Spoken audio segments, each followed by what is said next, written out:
N'aie pas peur de la révélation. C'est une pierre précieuse éprouvée. Je la mettrai au milieu du chemin pour identifier la prédestination.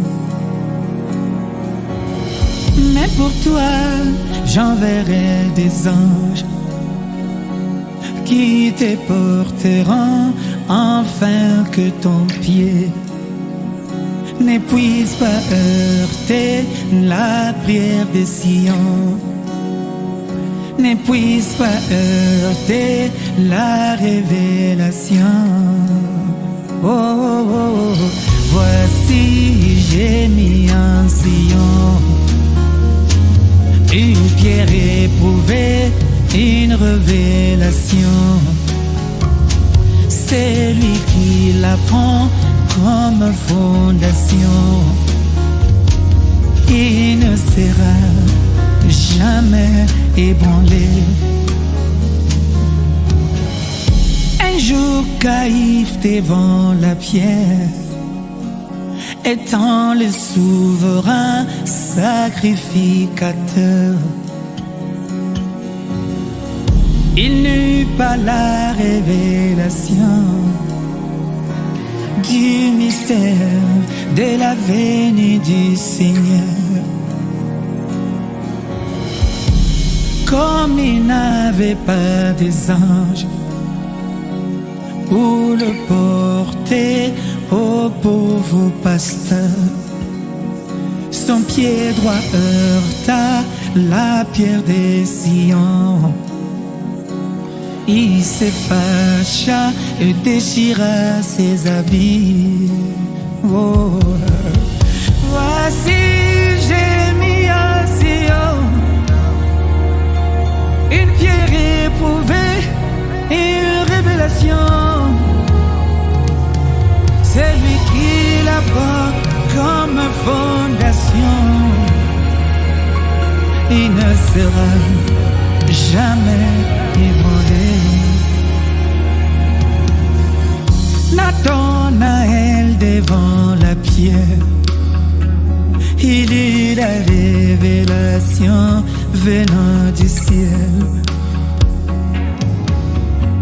Il ne fut pas scandalisé devant la béatitude oubliée,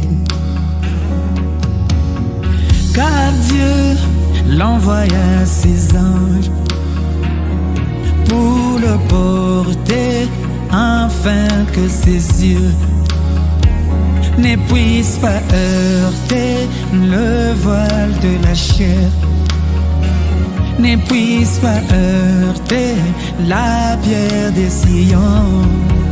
Oh, oh, oh. Voici j'ai mis à Sion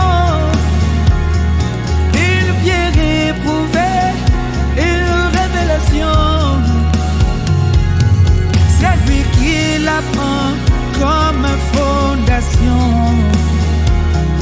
Il ne sera jamais ébranlé.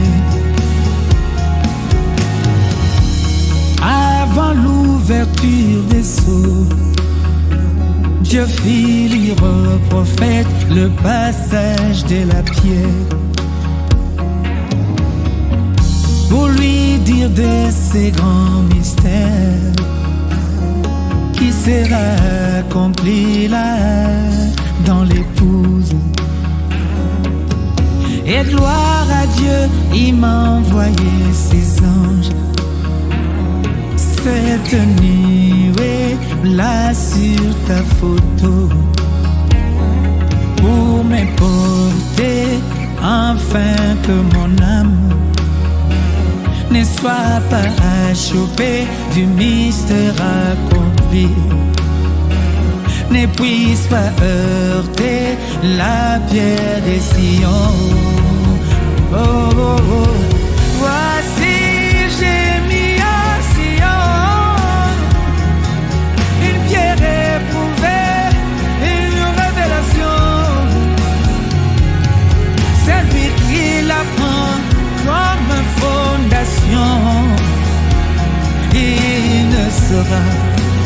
jamais ébranlé.